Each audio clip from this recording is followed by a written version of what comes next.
So, I mean, look at this.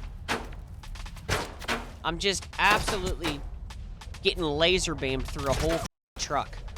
An entire truck here. I mean, full health.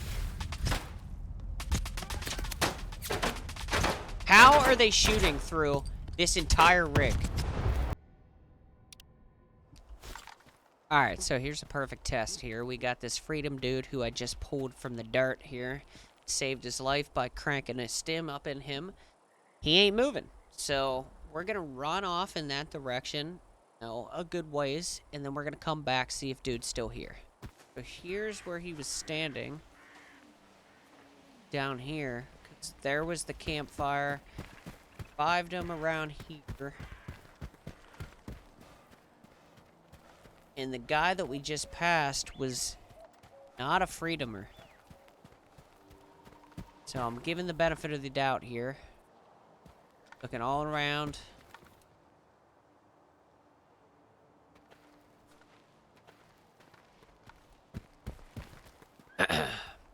Yeah, he definitely despawned. Alright guys, here I am in patch 1.12. I just wrapped up a side quest inside the Brain Scorcher. And I've been, I'd say, probably wandering for 8-ish hours around the zone, just doing random stuff. Mostly just exploring to give the alife encounters the fairest shot that I possibly could give. Because if you start wrapping yourself up in main quest lines and side quests, you're really not going to see a lot of the alife instances. You almost have to be out in the open world and just exploring to really kind of give the alife a fair shakedown. So that's exactly what I've did. Now, me being at the Brain Scorcher raises one of my biggest concerns that I've had since launch that still seems to be plaguing the game post 1.12, and that is when you clear a point of interest, it's not actually clear. Now, this is the third time I've actually been to the Brain Scorcher in my 100-ish hours of gameplay, and every time I come back here, the same poltergeists are always here. There's a chemical poltergeist over here. There's an electrical poltergeist down here by this train. And then across the ways, there is a fire anomaly over here that has a fire poltergeist on the other side of. So, where you've seen the chemical, there's the fire, and then there's there's the electrical. Now, I've killed those guys twice already. Every single one of those poltergeists, I've killed 2 times now. So if I was to spend the time and the ammunition killing those poltergeists again, that would be the 3rd time that I have killed those poltergeists. Now, here's the thing. If this point of interest got populated after I killed all these poltergeists the first time by monolith or mercenaries or something like that, so still baddies, I would understand.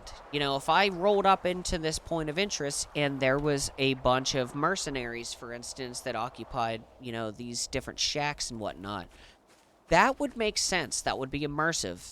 That's what really happened in the older games. However, what we have instead in its place is every time you clear a point of interest where there were scripted mutants to be. So when I say scripted mutants, any of you guys that come to the Brain Scorcher are going to see these exact same poltergeists. They're meant to be here. This is what GSC put in the Brain Scorcher in Stalker 2. However, once we kill those guys, they should be gone. Like, we should not have to come back to the Brain Scorcher 20 hours later and see the same poltergeists in the same spots that they were 20 hours ago. So until we get to a point... Oh, wow. How is he behind the fence? Okay, so... we got some serious stuff happening here.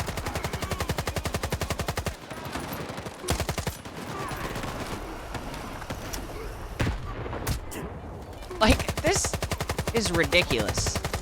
That I have to waste ammo on that same poltergeist again. I'm gonna have to shoot this box.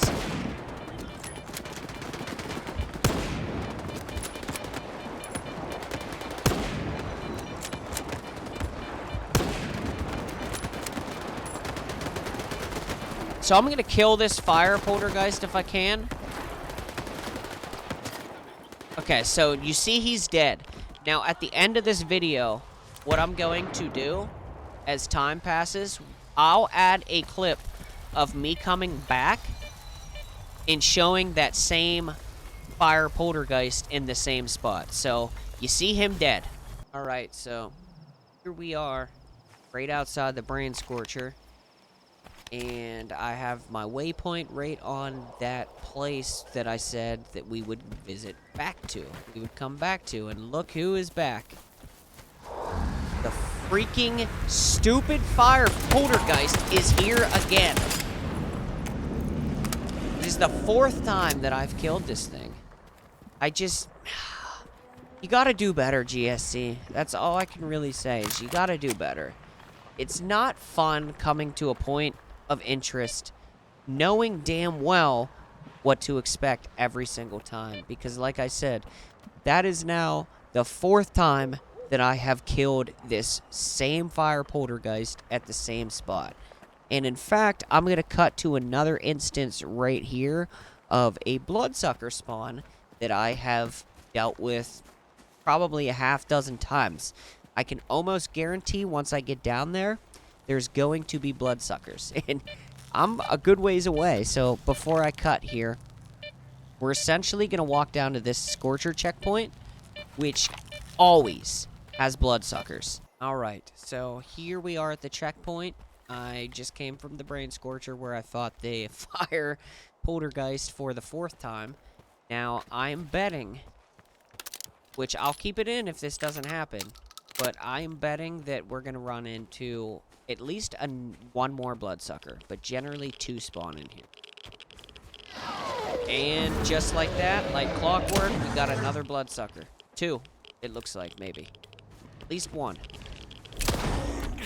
I mean, guys, every one of you can come to this checkpoint, too, and come to the Brain Scorcher and see exactly what I'm talking about. This can be replicated.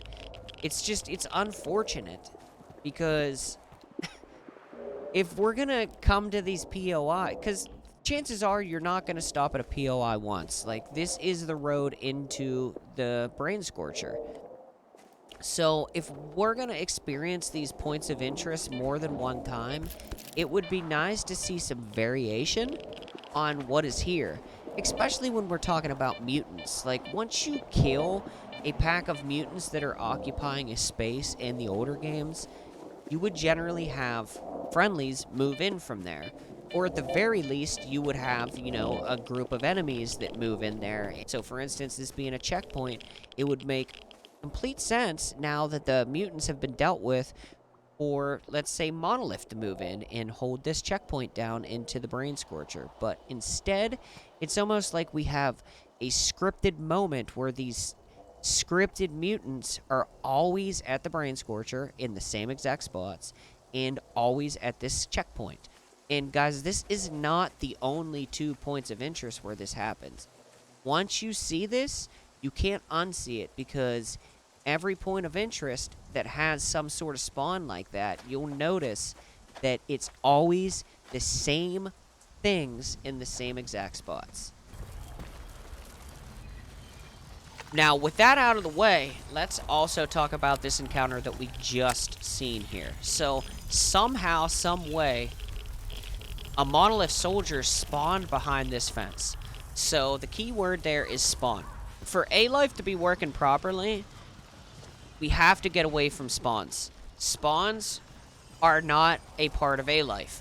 So, there's a lot of confusion surrounding alife and what alife actually is. Guys, alife is not a spawn system. Alife is a simulation. It basically simulates all life around the zone. So, in order to simulate all the life around the zone, NPCs have to be persistent, not randomly spawned around the player. So right now in Stalker 2, just imagine there's a circle around the player. Anything inside that circle would be considered an online NPC. So, an online NPC could have a list of 30 commands and objectives that they could do. That would be the full alife gambit, at least in the older games. Whereas, right now, in Stalker 2, as I get struck by lightning, it seems like instead of, 30 different things that these guys can do, they really can only fight each other. And what the unfortunate thing is they don't actually exist inside the world right now. So once I travel, I don't know, 300, 400 meters away, this guy is going to disappear. So whereas he does have a name, that name really does not matter because he's not persistent. He was just a randomly generated NPC that was dropped in this specific area here to give me the impression that stuff is actually happening, stuff's going on in the zone. So to really understand exactly what alife does and what it should be doing in Stalker 2, first have to understand what an online and an offline NPC are.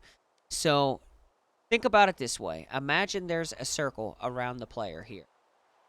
Anything inside that circle would be considered an online NPC. Anything outside that circle would be considered an offline NPC. Now, how the previous games did it is between every zone was a loading screen. So if I was to cross into the chemical plant from Malachite, I would go through a loading screen. So as soon as I get into the chemical plant, everything in the Malachite region would become offline. And then everything inside the chemical plant would now be online. Now, since everything is a big, seamless open world now, instead of relying on regions and a loading screen to make all of that happen seamlessly, I guess you could say, now they have to rely on a circle around the player, which right now has encounters feeling very artificial, in my opinion. So going back to the online offline. So an online NPC, just think of it this way.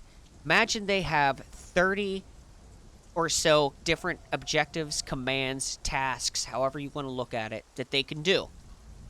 So they'll travel around the world as long as you are in that same region as them, and in Stalker 2, as long as they're within that circle, they can do all 30 of those tasks. Now, what they do is all by chance. That's a dice roll, essentially. So what they encounter, where they go, what they do, that is all essentially a dice roll. Now, an offline NPC gets that cut drastically. So, me being in Malachite, in the older games, every NPC inside the chemical region would be considered offline. So instead of getting 30 tasks and objectives that they can do, they say only get 4 now. And that is so GSC is able to conserve resources and better allocate them to other things such as optimization, for instance. Now, an offline NPC doesn't mean they cease to exist altogether, like is what's happening in Stalker 2 right now. An offline NPC in Stalker 2 seems to be disappearing. And when they disappear, they seem to be gone forever. I cannot replicate getting them back in the game after they disappear. Well, in the old games, an offline NPC would actually still continue to roam the zone and carry out tasks. Now, they can't do all 30 commands, but they can do enough to where you'll have many scenarios that you will run into where, say you take a quest from, a group of loners, or the loner leader inside of Corden, for instance, to kill some bandits in garbage. So you're wandering around Corden after taking the quest, taking your time, and the next thing you know, you get a PDA prompt saying that you completed that quest. Well, You didn't even have to get your hands dirty, because what happened is a group of loners, or, you know, a group of anybody, duty, a group of freedom, hell, even some mutants, ended up killing that group of bandits for you. So now you're able to run to the leader of the loners, turn that quest in, get the reward, and you never even met these bandits that you had to kill. And that's just simply because those offline NPCs inside the garbage are still wandering the zone. Stuff's still happening even though you're not there. So, where Stalker 2 is right now in update 1.12, we're still a long way away from that. And that is simply all due to the fact that nobody inside the zone is persistent. Now, granted, I can find a group of NPCs here, and like they said in the patch notes, I can choose to follow them. However, as soon as I decide that I'm done following them and I want to, you know, run 300 meters away, they're going to disappear. So that right there shows that there's no persistence. And then going back to the scenario where you're following them, when you're following them, they don't really seemingly have anything to do. Like, they're not doing anything special. They're just kind of randomly walking around in the zone, and eventually, if you follow them long enough, they'll disband entirely. So say you run into a group of 5 duty, and you follow them for 10-15 minutes. Eventually, because the game doesn't expect you to follow them for that long, eventually they're going to end up disbanding, and once they disband, they seem to get really confused on what to do and where to go, and they start just kind of walking around aimlessly. So the system still isn't even set up to a point where they're doing anything meaningful, if that makes sense. So whereas 1.12 has made the encounters more frequent, and where it has pushed back the spawn distance of everything, you still have spawning in general.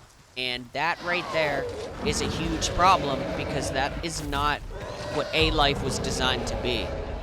And I can imagine that GSC, when they started marketing alife 2.0, I'm pretty sure that unless they were really trying to pull a fast one on us players, that them themselves didn't even intend for it to be that way. So if we end up in a scenario where they are taking steps in the right direction, I'm not going to sit here and deny that the zone doesn't feel more alive, because now that the frequency of encounters have been ramped up, you will have more gunfights. You're going to see more of a variety of things spawning in, and since the spawn distance has been pushed back, it does give the illusion that it's more organic. But as soon as you start trying to do some of the stuff that you did in the older games surrounding the NPCs, that's when you're going to start to notice the cracks show.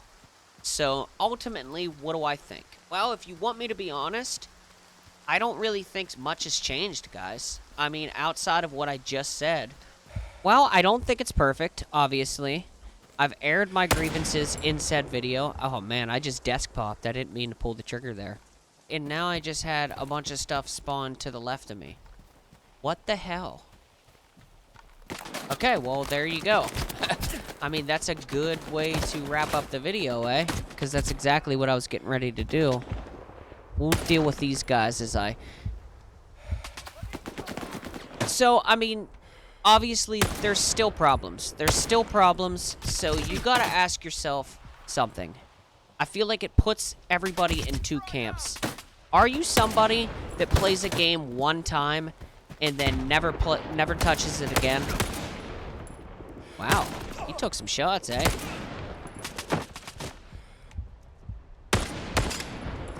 I'm dead.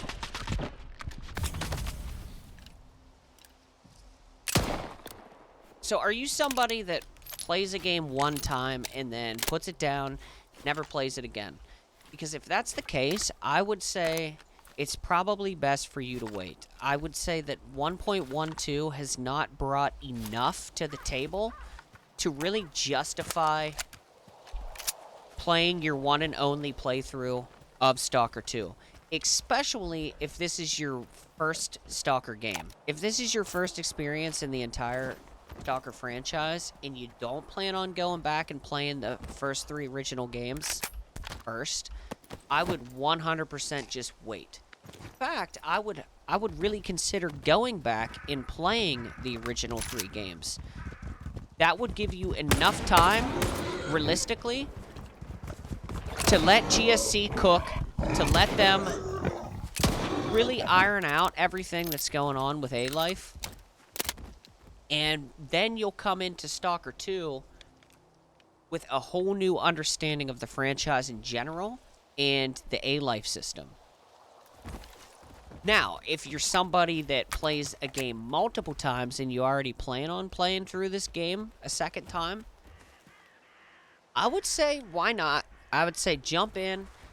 You know, there's enough fun to be had in the game by itself, and I would honestly argue that there was still a lot of fun even at launch. I mean, it's not really Stalker-esque, especially at launch. It's more of like a playground, a first-person shooter playground.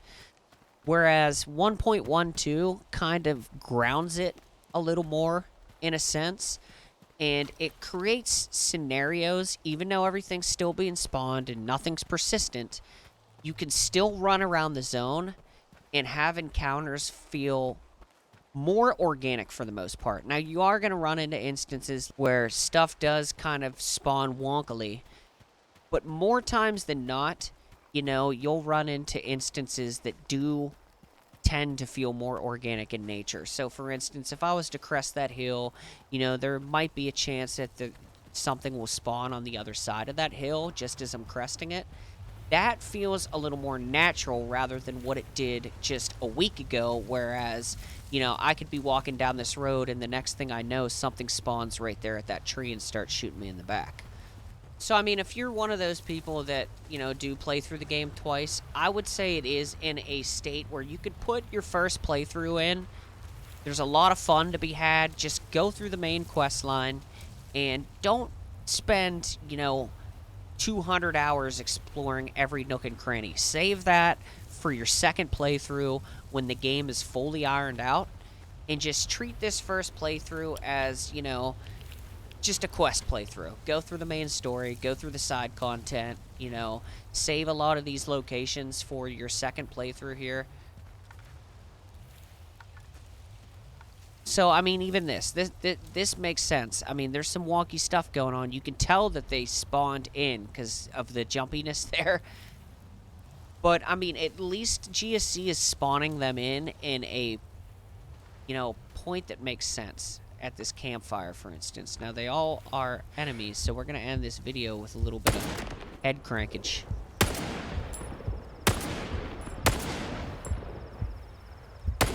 I mean, they're super confused. So, I mean, based on the stuff that you've seen here, you're going to have to be the judge. Because this last guy, dude... And this is another problem that a lot of people have. They're just laser beams. He's shooting me with a shotgun from what? Then you got this guy moving in, and he is not even worried about me. Look at this. Point blank behind him here. And that is a friendly, just so you can see here. And I'm really kind of tanking my armor condition just to show this point, but I mean, look at this. And he's not even shooting him. He's just standing next to him. They're not friendly with each other. I'm gonna sit here for a second. We're gonna eat some food. You know, we're gonna give him ample time to shoot that guy. And let's see if I pop around the tree. Okay, so there was no interaction between those guys. So, I mean, I would say that's a good note to end on. You just gotta ask yourself some questions at the end of the day. So, I mean, if you're looking for an arcadey, theme park type experience, I think there is a lot of fun to be had here. I think, you can just wander around the zone and essentially treat it as a shooting gallery and blow through the main quest. Come back to the game when you finish the main quest, say a year from now. And I feel like it'll be an indistinguishable experience. And I would say a year, I would say even 6 months is probably going to be the timeline where Alife is operating all systems go, fully functionable. But yeah, I mean, that's it for this video. Check back here probably within a week. I will have some Stalker Anomaly content for us. We're going to be playing Warfare mode as the bandits.